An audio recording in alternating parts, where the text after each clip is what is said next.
الله المصطفى والصلاة والسلام على سيد المصطفى وعلى آله شهداء ما بعد. قال الله تعالى في الكلام القديم وفي الفرقان المجيد: الذي خلقني فهو يهدين والذي هو يطعمني ويسقين وإذا مرضت فهو يشفين. صدق الله مولانا العظيم. قال نبينا رسول الله صلى الله عليه وسلم: من طال عمره وحسن عمله فهو سعيد، أو كما قال عليه الصلاة والتسليم.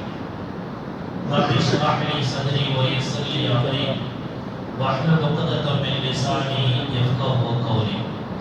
سبحانك لا علم لنا إلا ما علمتنا إنك أنت العليم الحكيم.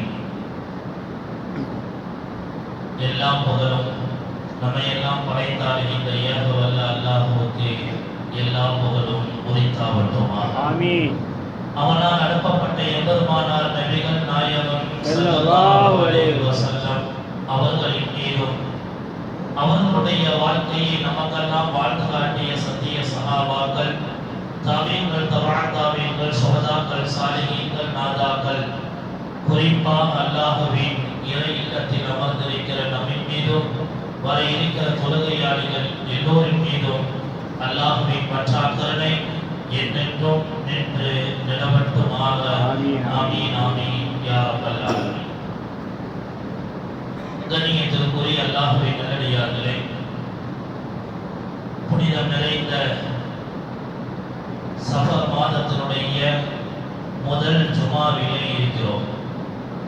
அல்லாஹ் சுப்ஹானஹு வ தஆலா இந்த சஃபர் மாதத்தில் என்னென்னவெல்லாம் பலாய் முசீபத்துகள் இருக்கிறதோ அந்த எல்லாவற்றையும் விட்டும் அல்லாஹ் நம்மையும் நம்முடைய சமூகத்தையும் அல்லாஹ் பாதுகாத்து அருள் புரிவார். ஆமீன். கண்ணியத்திற்குரிய அல்லாஹ்வின் நல்லடியார்களே, அல்லாஹ்வுடைய தூதர் நாயகம் ஸல்லல்லாஹு அலைஹி வஸல்லம் அவர்கள் இந்த இஸ்லாமிய மார்க்கத்தை நமக்கு வாழ்வியலாக சொல்லித் தருகிற போது சில மார்க்க விஷயங்களோடு சேர்த்து உலகம் சார்ந்த சில அழகான வாழ்வியல் வழிகாட்டலையும் பெருமானார் ஸல்லல்லாஹு அலைஹி வஸல்லம் வழங்கி இருக்கிறார்கள். அந்த வாழ்வியல் நடைமுறைகளை நாம் பின்பற்றுகிற போது பெருமானார் சொல்லித் தந்த அது போன்ற காரியங்களை நாம் மேற்கொள்கிற போது மனதளவில் நாம் சக்தி பெறுவதோடு உடல் அளவிலேயும் நாம் ஆரோக்கியம் பெற முடியும். வெறுமனே இஸ்லாமிய மார்க்கம் என்பது அல்லாஹ்வை நீ இப்படி வணங்க வேண்டும், இப்படி நோன்பு வைக்க வேண்டும் என்கிற வழிபாடுகளை மட்டும் கொண்ட மார்க்கம் அல்ல இஸ்லாம். நம்முடைய வாழ்விற்கு தேவையான எல்லா வழிகாட்டலையும் ஒரு மனிதன் சிறப்பாக வாழ்வதற்கு என்ன வழிகாட்டுதல் தேவையோ அதை பரிபூர்ணமாக உள்ளடக்கி சொன்னவர்கள் தான் பெருமானார் ஸல்லல்லாஹு அலைஹி வஸல்லம். அந்த வாழ்வியலை சேர்த்து நாம் கடைபிடிக்கிற போது துனியாவில் ஒரு ஆரோக்கியமான ஒரு வாழ்வை இந்த உலகத்தில் நம்மால் வாழ முடியும். பெருமானார் சொல்லித் தந்த அந்த வாழ்வியலுடைய விஷயங்களை எல்லாம் சரியான முறையில் உள்வாங்கி நமக்கு தேவையான வகைகளில் அவைகளையெல்லாம் நாம் பெற்று நாம் நம்முடைய வாழ்க்கையை நடத்தினால் நம்முடைய துன்யாவுடைய வாழ்வும் சரி, நாளை மறுமையினுடைய வாழ்வும் சரி நிம்மதி அளிக்கும் என்பது ஹதீஸ்களுடைய கருத்து. சொல்ல வருவதனுடைய ஒரு முக்கியமான சுருக்கமான கருத்து, ஆரோக்கியத்தோடு நோயற்ற வாழ்வு வாழ வேண்டிய அழகான சூழலை பெருமானார் நமக்கு அழகாக கட்டமைத்து விட்டார்கள். இஸ்லாத்தில் மது கூடாது, சாராயம் என்பது கூடாது, போதை வகைகள் என்பது இஸ்லாத்தில் கூடாது, விபச்சாரம் என்பது இஸ்லாத்தில் கூடாது. கூடாது என்பதற்கு பின்னணியில் பின்பக்கத்தில் இன்னொரு கருத்தும் மிக முக்கியமான ஒரு கருத்து இருக்கிறது. இவைகளெல்லாம் உடல் ரீதியாக நமக்கு மிகப்பெரிய பலகீனத்தை உண்டாக்கும் என்பது பெருமானாருடைய வாக்கிலிருந்து நாம் அறிகிற முக்கியமான விஷயம். உடல் ஆரோக்கியம் நமக்கு இஸ்லாமிய சமூகத்திற்கு மிக மிக முக்கியமானது. அதனால் தான் அல்லாஹ் குர்ஆனில் இஸ்லாமிய சமூகத்தை பார்த்து சொன்ன அழகான வார்த்தை, வஅஇது லஹும் மஸ்ததஅதும் மின் குவா. எந்த அளவு நீங்கள் சக்தியை திரட்டி வைத்துக் கொள்கிறீர்களோ அந்த அளவு நீங்கள் உங்கள் உடல் பலத்தை நீங்கள் திரட்டி வைத்துக் கொள்ளுங்கள். உடல் ஆரோக்கியம் என்பது மிக மிக முக்கியமானது. பல கட்டங்களில் சஹாபாக்களை நோக்கி பெருமானார் ஸல்லல்லாஹு அலைஹி வஸல்லம் சொன்ன அழகான வார்த்தை, உடற்பயிற்சியை நீங்கள் மேற்கொள்ளுங்கள். குறிப்பிட்ட சில சஹாபாக்களை அழைத்து, குறிப்பாக ஹதீஸ்களில் வருகிறது, சஅத் ரலியல்லாஹு தஆலா அன்ஹு, சஅத் இப்னு அபீ வக்காஸ் என்கிற நபித்தோழர் அம்பு பயிற்சி கொடுப்பதில் மிக சிறந்த ஒரு தேர்ச்சி பெற்றவர் சஅத் இப்னு அபீ வக்காஸ். பெருமானார் ஸல்லல்லாஹு அலைஹி வஸல்லம் அவருடைய தோள் புஜத்தை தட்டி கொடுத்து, அல்லாஹ் உனக்கு பரக்கத்து செய்யட்டும் என்று பெருமானார் ஸல்லல்லாஹு அலைஹி வஸல்லம் அவரை பாராட்டுவார்கள். காரணம், அவருடைய உடல் பலம், அவருடைய உடல் கட்டமைப்பு பெருமானார் சந்தோஷப்பட்டார்கள். நல்ல உடல் ஆரோக்கியத்தோடு இருக்க வேண்டும் என்பது இஸ்லாமிய மார்க்கம் நமக்கு சொல்லித் தருகிற அழகான ஒரு வாழ்வியலுடைய ஒரு வழிமுறை. சஅத் இப்னு அபீ வக்காஸ் ரலியல்லாஹு தஆலா அன்ஹு குறிப்பிடுவார்கள், உஹது போர்க்களம் நடைபெற்றுக் கொண்டிருந்த போது ஆரம்பத்தில் முஸ்லிம்களுக்கு மிகப்பெரிய வெற்றி கிடைத்தது. சிறிது நேரத்தில் மதிய நேரத்திற்கு பின்னால் பின்பக்க வாசல் வழியாக நுழைந்த மக்கத்து குறைஷிகள் பின்வாசல் வழியாக நுழைந்து முஸ்லிம்கள் போர்க்களம் முடிந்து விட்டது என்று எண்ணி ஓய்வு எடுத்துக் கொண்டிருக்கிற போது பின்வாசல் வழியாக அடிக்க ஆரம்பித்தார்கள். பெருமானாரை சுற்றிலும் ஒரு 6-7 சஹாபாக்கள் பெருமானாரை அப்படியே சூழ்ந்து கொண்டார்கள். நடுவில் இருந்த பெருமானாரை நோக்கி வீசப்பட்ட ஒவ்வொரு அம்புகளையும் சஹாபாக்கள் தடுத்து அதை பிடித்த போது பெருமானார் சொன்ன அழகான வார்த்தை, அந்த அம்புகளை எல்லாம் சஅத் இப்னு அபீ வக்காஸிடம் கொடுங்கள். சஅத் இப்னு அபீ வக்காஸ் எரியட்டும். சஹாபாக்களே, அவருக்கு அல்லாஹ் கொடுத்த உடலுடைய ஆற்றல் என்று சொல்லி பெருமானார் தன் மீது எரியப்பட்ட அம்புகளை எல்லாம் பொறுக்கி சஅத் இப்னு அபீ வக்காஸுக்கு கொடுத்தார்கள். சஅத் இப்னு அபீ வக்காஸ் சொல்கிறார்கள், என்னுடைய அம்பு எதிராளிகளுடைய கேடயத்தை உடைக்கிற அளவிற்கு அல்லாஹ் எனக்கு கையில் அதீத சக்தியை அல்லாஹ் தந்தார். ஒரு கட்டத்தில் என்னுடைய சக்தியை பார்த்த பெருமானார் ஸல்லல்லாஹு அலைஹி வஸல்லம் 1,24,000 சஹாபாக்களில் யாருக்குமே சொல்லாத ஒரு வார்த்தை பெருமானார் என்னை நோக்கி சொன்னார்கள். சஅத் இப்னு அபீ வக்காஸ் அறிவிக்கிறார்கள், ஃபிதாக்க வ அபீ வ உம்மி யா சஅத். பெருமானார் சஅதை பார்த்து சொன்னார்கள், சஅதே, என்னுடைய தாயும் தந்தையும் உனக்கு அர்ப்பணமாக ஆகட்டும். இந்த வார்த்தை இந்த சஹாபியை தவிர பெருமானார் வேறு யாருக்குமே சொல்லவில்லை. காரணம், உடல் சார்ந்த பலத்தை பெருமானார் ஸல்லல்லாஹு அலைஹி வஸல்லம் சஹாபாக்களை திரட்ட சொன்னார்கள். ஒரு ஹதீஸில், புகாரியுடைய பிரபலமான ஒரு ஹதீஸ், அல் முஃமினுல் கவிய்யு அஹப்பு இன்தல்லாஹி மினல் முஃமினில் ضعீஃப். பலகீனமான முஃமினை விட பலசாலியான ஒரு முஃமினுடைய இபாதத்துகளை அல்லாஹ் பிரியப்படுகிறார். ஒரு உடல்நிலை சரியில்லாத பலகீனமான ஒருவருடைய இபாதத்தை விட பலமுள்ள ஒரு முஸ்லிமை அல்லாஹ் எல்லா வகைகளிலும் சந்தோஷப்படுகிறார். உடல் ஆரோக்கியம் என்பது நம்முடைய நன்மைகளையும் அல்லாஹ் அதிகரிக்க செய்வான் என்பது இந்த ஹதீஸ் நமக்கு சொல்லுகிற பாடம். எனவே உடல் ஆரோக்கியம் மிக மிக முக்கியமானது. அதிலும் குறிப்பாக நாம் வாழ்ந்து கொண்டிருக்கிற மிக அதிகமான மிக மோசமான உணவு கலாச்சாரங்களை கையில் வைத்துக் கொண்டு அதையே பின்பற்றிக் கொண்டிருக்கிற நாம் பெருமானாருடைய அந்த மருத்துவத்தை குறித்து சில ஹதீஸ்களை சுருக்கமாக நாம் தெரிந்து கொள்ள வேண்டும். பெருமானார் மதீனாவிற்கு வருவதற்கு முன்பு மதீனாவிலே பிரபலமான ஒரு வைத்தியர் ஒருவர் இருந்தார். அவருக்கு பெயர் ஹாரிஸ் என்ற பிரபலமான மருத்துவர். பெருமானாருடைய வருகைக்கு பின்னால் அந்த மருத்துவருக்கு எந்த தேவையும் ஏற்படாமல் ஆகிவிட்டது. ஒரு கட்டத்தில் 7 வருடங்கள் மதீனாவிலே இருந்த அவர் 7வது வருடம் பெருமானாருடைய கரத்தை பிடித்துக் கொண்டு, இப்போது நான் சொல்கிறேன், அஷ்ஹது அல்லா இலாஹ இல்லல்லாஹ் வ அஷ்ஹது அன்ன முஹம்மதர் ரசூலுல்லாஹ் சொன்ன காரணத்தை பெருமானார் கேட்டார்கள். ஓ ஹாரிஸே, 7 ஆண்டுகள் நான் மதீனா வந்து 7 ஆண்டுகள் ஆகிவிட்டது, உன்னுடைய இஸ்லாம் தாமதமாகுவதற்கு என்ன காரணம் என்று கேட்டபோது அந்த மருத்துவரான ஹாரிஸ் சொன்ன வார்த்தை, உங்களுடைய ஒவ்வொரு வார்த்தைகளையும் நான் கவனித்துக் கொண்டே இருந்தேன். எங்காவது ஒரு இடத்தில் மருத்துவத்திற்கு எதிராக நீங்கள் ஏதேனும் ஒரு கருத்தை பேசுவீர்கள் என்று எதிர்பார்த்துக் கொண்டிருந்தேன். ஆனால் மருத்துவத்தில் உயர்ந்த மருத்துவத்தை நீங்கள் சொல்லிக்கொண்டே வந்தீர்கள்.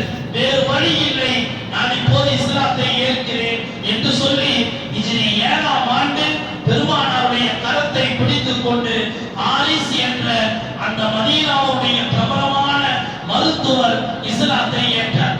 பெருமானார் என்ன மருத்துவத்தை சொன்னார்கள்? ஹதீஸ்களில் நிரம்ப செய்திகள் இருக்கிறது. அதையெல்லாம் சொல்வதற்கு நிறைய நேரங்கள் தேவைப்படும். காரணம், இன்னைக்கு இருக்கிற இஸ்லாமியர்களுடைய பலகீனம், உடல் சார்ந்த பலகீனம், இன்னொன்று உணவு சார்ந்த சில மோசமான மாற்றங்கள், அதிலும் குறிப்பாக இன்றைக்கு குழந்தைகளுக்கு கொடுக்கப்படுகிற பல்வேறு உணவுடைய பொருட்கள், இவைகளெல்லாம் நம்முடைய அடுத்த தலைமுறையை சரியான முறையில் ஒப்படைக்காத ஒரு பெரும் குற்றத்திற்கு நாம் ஆளாகி விடுவோம். வரும் காலம் என்பது மிக எச்சரிக்கையாக இருக்க வேண்டிய காலத்தில் இருக்கிறோம். பெரும் பெரும் நோய்கள் இன்றைக்கு பரவிக் கொண்டிருக்கிறது. தமிழகத்தினுடைய ஒரு பிரபலமான ஒரு எழுத்தாளர், அவருடைய அந்த எழுத்தில் 2 விஷயங்கள் இன்றைக்கு நாட்டில் கொடி கட்டி பறந்து கொண்டிருக்கிறது.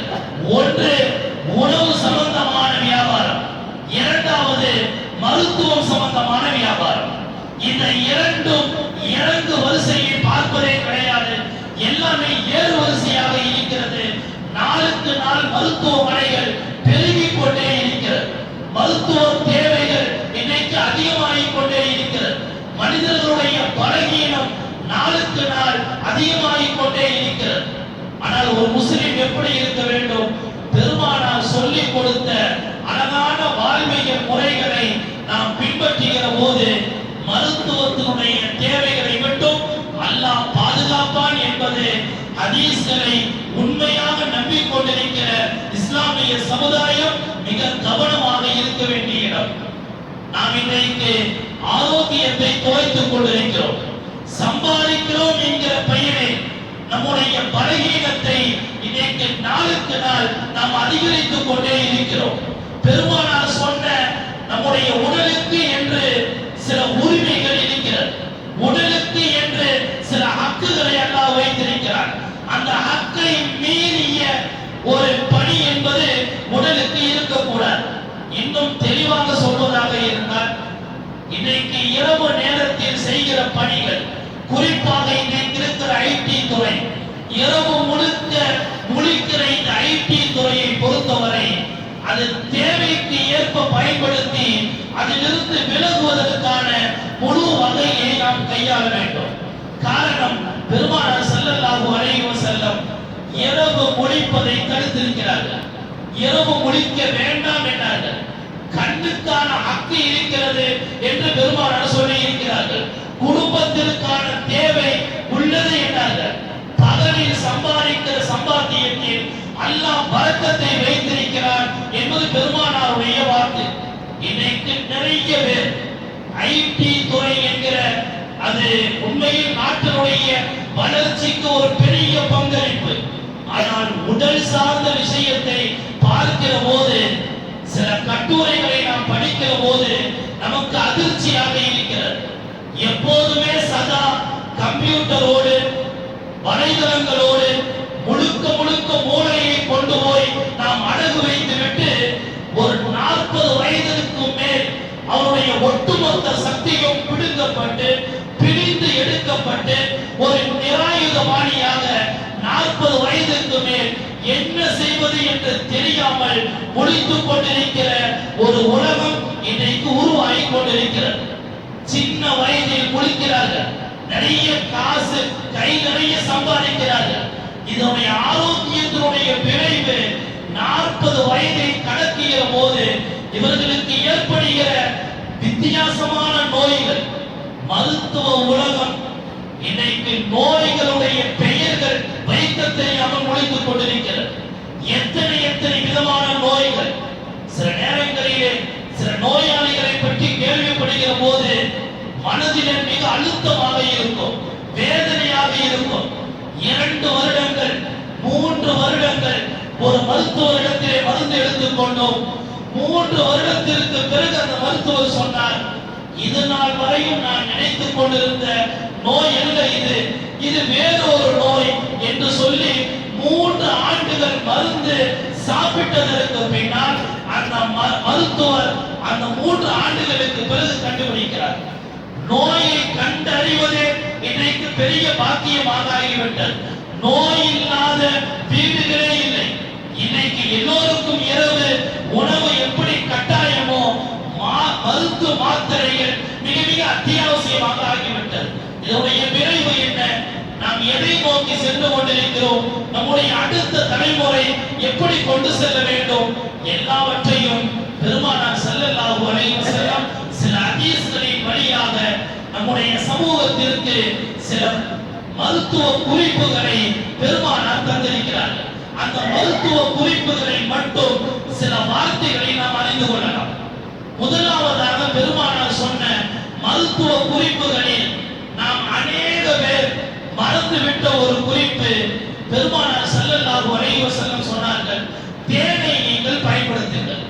தேன் நிறைய நோய்களுக்கு நிவாரணத்தை அல்லாஹ் தேனில் வைத்திருக்கிறார். பேச முடியாத ஒரு குழந்தை, திக்குவாயான ஒரு குழந்தையை பெருமானாரிடத்திலே கொண்டு வந்த போது நாயகம் ஸல்லல்லாஹு அலைஹி வஸல்லம் ஒரு குறிப்பிட்ட தோட்டத்தை சொல்லி, அந்த தோட்டத்திலே இருக்கிற தேனை உங்களுடைய குழந்தைகளுக்கு கொடுங்கள் என்றார்கள். கொடுக்கிற போது பெருமானார் இதையும் சொன்னார்கள், கையில் ஊற்றி கொடுங்கள். தேனை கையில் ஊற்றி அந்த குழந்தைக்கு நக்க விடுங்கள் என்கிற வார்த்தையை பெருமானார் பயன்படுத்தி இருக்கிறார்கள். தேன் ஒரு அற்புதமான நோய் நிவாரணம். பெருமானார் பல சகாபாக்களுக்கு தேன் குடிக்க சொல்லி அறிவுறுத்திய ஹதீஸ்கள் ஏராளம் இருக்கிறது. அல்லாஹ் குர்ஆனில் தேனை குறித்து தனி அத்தியாயமாக சொன்ன அல்லாஹ், தேனி என்ற ஒரு அத்தியாயத்திற்கு பெயர் வைத்த அல்லாஹ் தேனுடைய அந்த பயன்பாட்டையும் அல்லாஹ் அந்த அத்தியாயத்தில் சொல்லி தருகிறார். யஹ்ருஜு மின் புத்தூனியா ஷராபுன், தேனுடைய அந்த தேனியினுடைய வயிற்றிலிருந்து சில திரவங்களை அல்லாஹ் வெளியாக்குகிறார். முக்தலிஃபுன் அல்வானுஹு, அந்த தேனியினுடைய நிறம் வித்தியாசமானதாக இருக்கும். ஷிஃபாஉல் லின்னாஸ், அதிலே மக்களுக்கு அல்லாஹ் ஆரோக்கியத்தை வைத்திருக்கிறார். தேன் ஒரு பெரிய ஆரோக்கியம். பெருமானார் சொன்ன மருத்துவ குறிப்புகளில் 2வது மருத்துவ குறிப்பு, பெருமானார் கருஞ்சீரகத்தை பயன்படுத்த சொன்னார்கள். ஃபீ ஹப்பத்தி சௌதா, கருஞ்சீரகம் இருக்கிறது, அது ஷிஃபாஉல் லிகுல்லி தாயின் இல்லஸாம், மரணத்தை தவிர எல்லா நோய்களையும் நிவாரணம் அளிக்கக்கூடிய ஒரு பெரும் ஆற்றல் கருஞ்சீரகத்திற்கு உண்டு. பெருமானாருடைய இந்த ஹதீஸ் சாதாரண ஹதீஸ் அல்ல. இதை ஆய்வு செய்து எத்தனையோ பேர் கருஞ்சீரகத்தை ஆய்வு செய்து பல டாக்டரேட்டுகளை முடித்திருக்கிறார்கள். பெருமானாருடைய இந்த கருஞ்சீரகம் சம்பந்தமான ஹதீஸ்களுக்கு இமாம் புகாரி ஒரு சின்ன நூலையை தொகுத்திருக்கிறார்கள். கிட்டத்தட்ட ஒரு 40-50 பக்கம் கொண்ட இந்த ஒரு சின்ன ஹதீஸ் வஃபி ஷிஃபாஉன் லிகுல்லி தா இல்ல ஸாம். மரணத்தை தவிர இந்த கருஞ்சீரகம் எல்லாவற்றிற்கும் நிவாரணம் அளிக்கக்கூடியது என்ற இந்த சின்ன ஹதீஸுக்கு இமாம் புகாரி ஒரு நூலையே தொகுத்திருக்கிறார்கள். நம்முடைய குழந்தைகளுக்கு கொடுக்க வேண்டிய பிரதானமான உணவுகளில் தேனோடு சேர்த்து இந்த கருஞ்சீரகம் கொடுக்க வேண்டும். கருஞ்சீரகத்துடைய பல்வேறு ஆற்றல்களில் ஒன்று நம்முடைய மூளையை சுறுசுறுப்பாக வைத்திருக்கும். நம்முடைய மூளைக்கான நல்ல ஒரு ஆற்றல் அல்லாஹ் கருஞ்சீரகத்திலே வைத்திருக்கிறார். அதனால் தான் இஸ்லாமிய சமுதாயத்தில் எத்தனையோ கண்டுபிடிப்புகளை கண்டுபிடித்தவர்கள் நம்முடைய இஸ்லாமிய பெருமக்கள். எத்தனையோ விதவிதமான கண்டுபிடிப்புகளுக்கு சொந்தக்காரர்கள் நம்முடைய இஸ்லாமிய சமுதாயம். ஆனால் காலப்போக்கில் எல்லாமே மறக்கடிக்கப்பட்டு பெயர்கள் மாற்றம் செய்யப்பட்டு இன்றைக்கு இஸ்லாமியர்களே அண்ணார்ந்து பார்க்கிற அளவிற்கு இன்றைக்கு நம்முடைய சமூகம் வந்திருக்கிறது. அல்லாஹ் பெருமானாரின் வழியாக நம்முடைய சமுதாயத்திற்கு அல்லாஹ் ஆரோக்கியத்துடைய வழிமுறைகளை அல்லாஹ் சொல்லி தந்திருக்கிறார். அந்த வகையில் மூன்றாவதாக பெருமானார் ஸல்லல்லாஹு அலைஹி வஸல்லம் சொன்ன மருத்துவ குறிப்பில் மூன்றாவது மருத்துவ குறிப்பு அஜ்வா என்கிற பேரித்தம்பழத்தை வாங்கி சாப்பிட வேண்டும். அஜ்வா என்கிற பேரித்தம்பழம் நம்முடைய உடலில் இருக்கிற விஷ முறிவுகளை முறிக்கிற அளவிற்கு கடும் சக்தி உள்ள பேரித்தம்பழம் அஜ்வா என்கிற பேரித்தம்பழம். பெருமானார் ஸல்லல்லாஹு அலைஹி வஸல்லம் ஹதீஸில் வருகிறது, ஒரு நாளைக்கு தொடர்ந்து 7 பேரித்தம்பழங்களை தொடர்ந்து சாப்பிட்டு விட்டு வாருங்கள். விஷமாக இருந்தாலும் விஷம் உடலுக்குள்ளே இருந்தாலும் சரி, இந்த அஜ்வா என்கிற பேரித்தம்பழம் உங்களுடைய உடலை காக்கும் என்றார்கள். பெருமானாருடைய இந்த வார்த்தை வரலாற்றில் பார்க்கிறோம். காலித் இப்னு வலீத் மிகப்பெரிய யுத்த போராளி, இஸ்லாத்திற்காக வேண்டிய தன்னுடைய இன்னுயிரை கொடுத்தவர். ஒரு கட்டத்தில் கிறிஸ்தியானிகளோடு ஒரு வாக்குவாதம் ஏற்பட்டு அவர்களை வென்றதற்கு பின்னால் அவர்களோடு ஒரு பேச்சுவார்த்தை நடைபெற்றுக் கொண்டிருக்கிற போது ஒரு வாக்குவாதம் ஏற்பட்டது.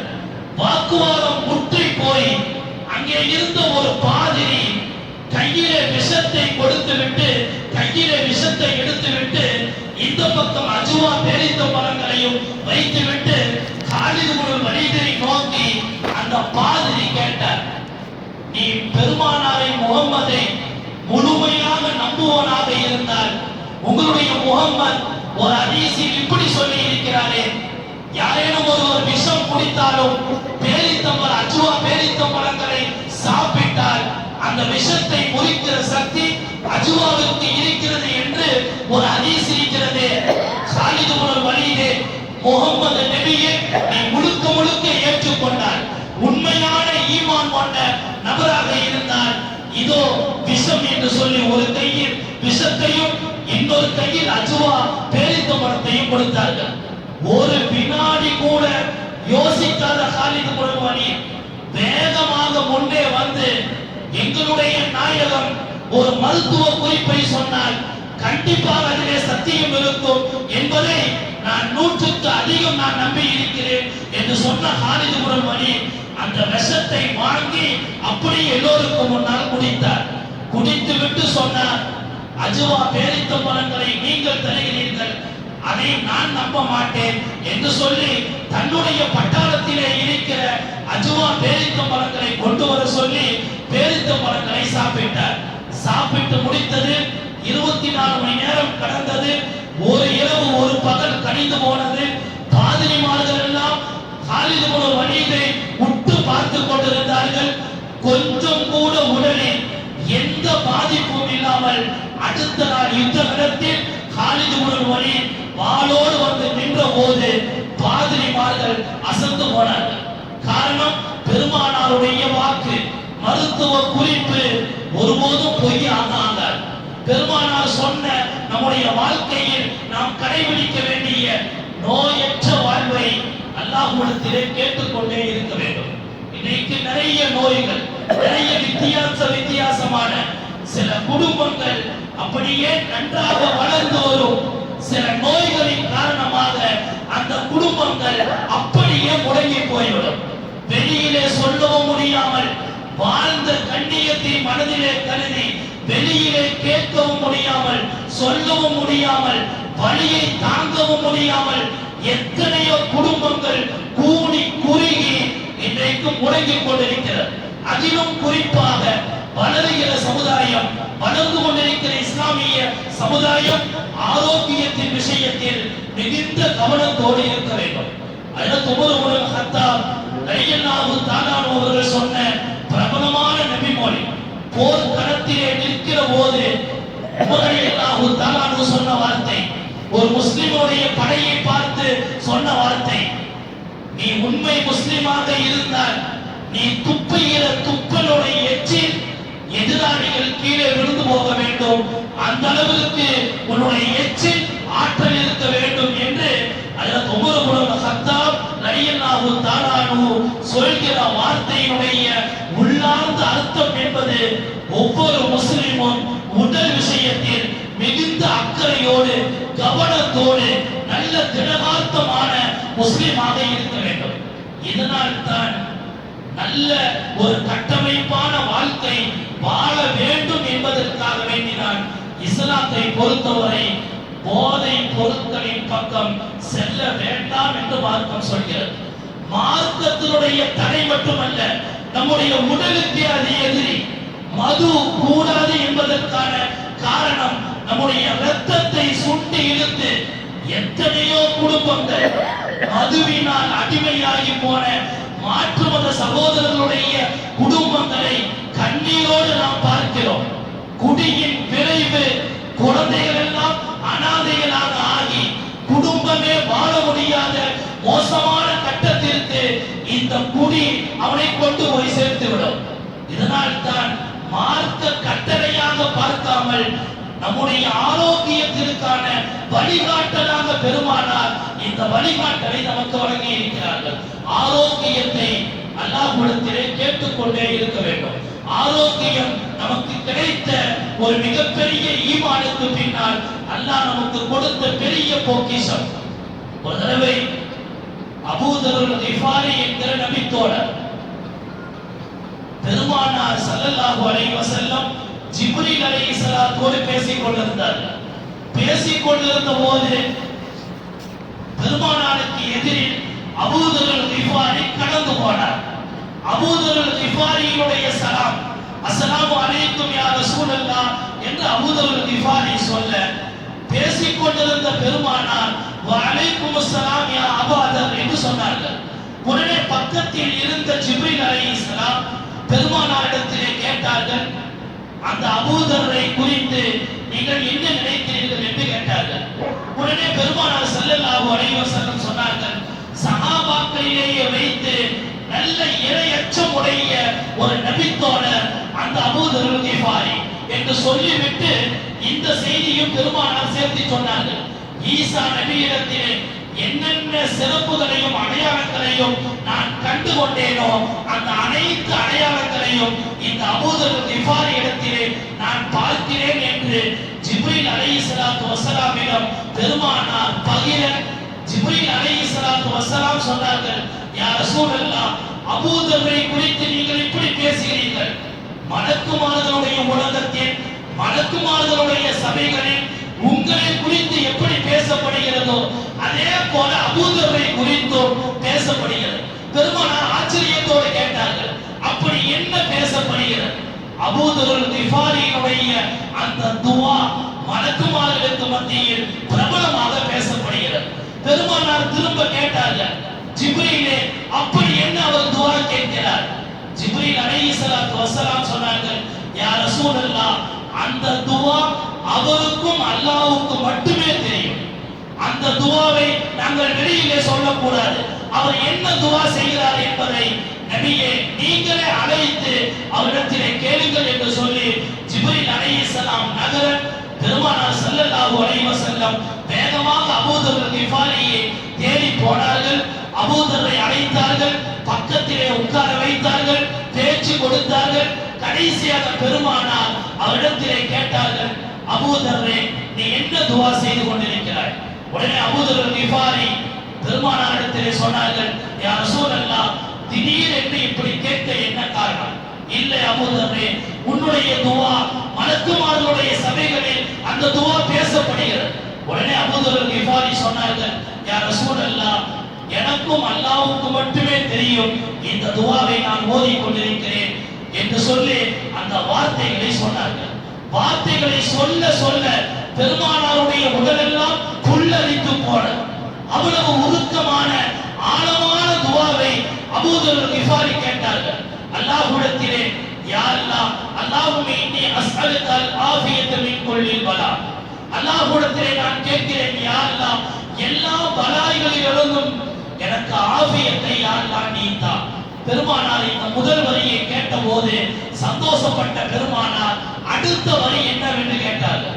உடனே அந்த அபூதர் கிஃபாரி ஓதி காட்டினார், அல்லாஹும்ம இன்னி அஸ்அலுக மின் தமாமில் ஆஃபியா, யா அல்லாஹ், எந்த ஆரோக்கியத்தை எனக்கு நீ தருகிறாயோ அதை பரிபூர்ணமாக எனக்கு நீ தா. குறையான ஆரோக்கியத்தை தந்து என்னை நீ சோதித்து விடாதே. எனக்கு தருகிற ஆரோக்கியம் அது பரிபூர்ணமான ஆரோக்கியமாக இருக்கட்டும். கேட்ட பெருமானார் அப்படியே குளிர்ந்து போனார்கள். இப்படி கேட்க வேண்டும் என்று எனக்கு கூட தோணவில்லையே என்ற ஆச்சரியப்பட்ட பெருமானார் அடுத்து மூன்றாவது வரை என்னவென்று கேட்டார்கள். உடனே அவர் சொன்னார், அல்லாஹும்ம இன்னி அஸ்அலுக மின் தவாமில் ஆஃபியா, யா அல்லாஹ், எனக்கு நீ ஆஃபியத்தை தா, அதை பரிபூர்ணமாக தா. யா அல்லாஹ், அதை கடைசி வரையிலும் தா. மௌத் வரையிலேயும் யா அல்லாஹ், எந்த நோயிலும் இருந்தும் நான் பாதிக்கப்படாமல் நிரந்தரமான ஆரோக்கியத்தை தா, பரிபூர்ணமாக தா, அதை நிரந்தரமாக தா. கேட்ட பெருமானார் மனம் குளிர்ந்து போனார்கள். ஆர்வத்தோடு கேட்டார்கள். ஜிப்ரீல் அலைஹிஸ்ஸலாம் 4 வரை கேட்டார்களே, 4வது வரை என்னவென்று கேட்டார்கள். உடனே அபூதர் கிஃபாரி சொன்னார்கள், அல்லாஹும்ம இன்னி அஸ்அலுக மின் ஷுக்ரில் ஆஃபியா, யா அல்லாஹ், எந்த ஆரோக்கியத்தை எனக்கு நீ தந்தாயோ அதற்கு நன்றி செலுத்துகிற அந்த சிந்தனையையும் யா அல்லாஹ் எனக்கு நீ தா. ஒவ்வொரு முஸ்லிமும் கேட்க வேண்டிய பிரதானமான துவா. வண்டியிலே வாகனத்திலே நிறைய பயணப்படுகிறோம். சின்ன சின்ன பயணங்களில் பெரும் பெரும் விபத்துகளை கேள்விப்படுகிறோம். அல்லாஹ்விடத்திலே உருக்கமாக கேட்க வேண்டிய துவா, அல்லாஹும்ம இன்னி அஸ்அலுக அல் ஆஃபியத மின் குல்லி பலாய், அல்லாஹும்ம இன்னி அஸ்அலுக மின் தமாமில் ஆஃபியா, அல்லாஹும்ம இன்னி அஸ்அலுக மின் தவாமில் ஆஃபியா, அல்லாஹும்ம இன்னி அஸ்அலுக மின் ஷுக்ரில் ஆஃபியா. 4 வரி அபூதர் கிஃபாரி சொன்னவுடன் கேட்ட பெருமானார் மனம் குளிர்ந்து போனார்கள். மனைவிமாரிடம் சொன்னார்கள், சஹாபாக்களிடம் சொன்னார்கள், இப்படி அல்லாஹ்விடத்திலே துஆ கேளுங்கள் என்றார்கள். ஆரோக்கியம் மிக மிக முக்கியமானது. நிறைய கருத்துக்கள் உள்ளுக்குள்ளே இருந்தாலும் சொல்ல வருகிற மிக முக்கியமான விஷயம், இஸ்லாமிய சமுதாயம் எந்த வகையிலேயும் ஆரோக்கியத்திற்கு குறைபட்டு விடக்கூடாது. அதனால் தான் மார்க்க சட்டம் ஒரு கசப்பான சட்டம். யாராவது ஒருவர் வரம்பு மீறி நடந்து கொண்டு உடல் பாதிக்கப்பட்டால் பெருமானார் சொன்னார்கள், அவனை நலம் விசாரிக்க செல்ல வேண்டாம் என்றார்கள். மது குடித்து மோசமான பழக்கத்திற்கு அடிமையாக ஆகி அல்லது மோசமான காரியங்களை செய்து தன்னுடைய பலகீனத்தை உண்டாக்கி குடும்பத்திலே அவன் குன்றி போனான், அவனுக்கு நீங்கள் உதவி செய்ய வேண்டாம் என்றார்கள். தன்னுடைய ஆரோக்கியத்திற்கு எதிராக யார் நடந்து தன்னுடைய வாழ்க்கையை நஷ்டப்படுத்திக் கொள்வானோ அவனுக்கு நீங்கள் ஆறுதல் சொல்ல வேண்டாம் என்பது பெருமானார் சொல்லுகிற கசப்பான செய்தி. எனவே நாம் ஆரோக்கியத்தை, குறிப்பாக நம்முடைய குழந்தைகளுக்கு இன்றைக்கு இருக்கிற பல்வேறு வகையான பொருட்கள் எல்லாமே குழந்தைகளுடைய ஆரோக்கியத்திற்கு எதிரான.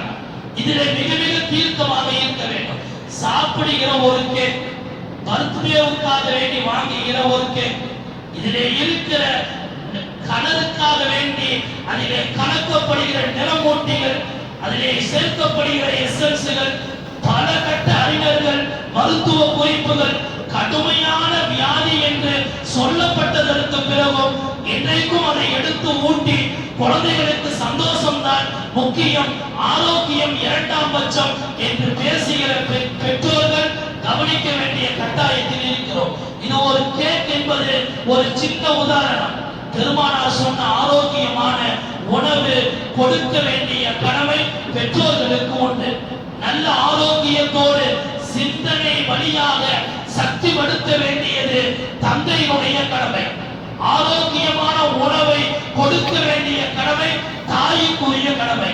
இரண்டு பேரும் அல்லாஹ்விடத்தில் குழந்தைகள் விஷயத்தில் நம்முடைய அடுத்த தலைமுறை விஷயத்தில் சக்தியுள்ள சமுதாயமாக பலசாலிகளான சமுதாயமாக நம்முடைய சமுதாயத்தை நாம் மாற்றி எடுக்க வேண்டும்.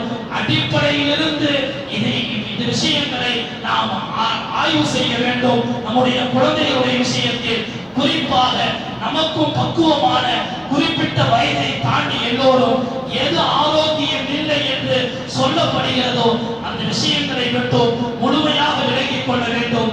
குர்ஆனில் அல்லாஹ் வலா துல்கு பி ஐதீக்கும் இலா தஹ்லுகா, உங்களுக்கு நாசம் என்று தெரிந்தால் அந்த காரியத்தின் பக்கம் நீங்கள் செல்ல வேண்டாம் என்று குர்ஆன் நமக்கு எச்சரிக்கை செய்கிறது. குர்ஆனில் இன்னொரு இடத்தில் வசனத்தில் வமா அஸாபக்கும் மின் முஸீபத்தின் ஃபபிமா கஸபத் ஐதீக்கும், உங்களுக்கு ஏற்பட்ட பலகீனம், உங்களுக்கு ஏற்பட்ட நோய் நொடிகள், உங்களுக்கு ஏற்பட்ட எல்லா பலாய் முசீபத்துகள் அனைத்தும் ஃபபிமா கஸபத் ஐதீக்கும், நீங்கள் செய்த செயலின் காரணமாக என்று குர்ஆன் எச்சரிக்கை செய்கிறது. எனவே சிந்தனை அளவிலேயும் சக்தி உள்ளவர்களாக, உடல் அளவிலேயும் சக்தி உள்ளவர்களாக இஸ்லாமிய சமுதாயத்தை வார்த்தி எடுக்க வேண்டிய கடமை ஒவ்வொரு குடும்பத்திற்கும், மஹல்லாக்களுக்கும், ஜமாத்துகளுக்கும் இருக்கிறது. கவனத்தோடு நம்முடைய அடுத்த தலைமுறைகளை நாம் கொண்டு செல்வோம். வல்லோன் அல்லாஹ் ஆரோக்கியத்திற்கு எதிராக இருக்கிற எல்லா மோசமான காரியங்களை விட்டோம், சிந்தனைகளை விட்டோம், உணவு கலாச்சாரங்களை விட்டோம் அல்லாஹ் பாதுகாத்து அருள் புரிவானாக. அல்லாஹ் சுப்ஹானஹு வ தஆலா வாழும் காலம் வரையிலும் ஆரோக்கியத்தோடும் ஆஃபியத்தோடும் சலாமத்தோடும் அடுத்தவர்களுக்கு உபகாரம் செய்கிற பெரிய ஆற்றலோடும் அல்லாஹ் வாழுகிற வாக்கியத்தை வல்லோன் அல்லாஹ் நமக்கும் நம்முடைய சமுதாயத்திற்கும் அல்லாஹ் நசீபாக்கி அருள் புரிவானாக. ஆமீன் ஆமீன்.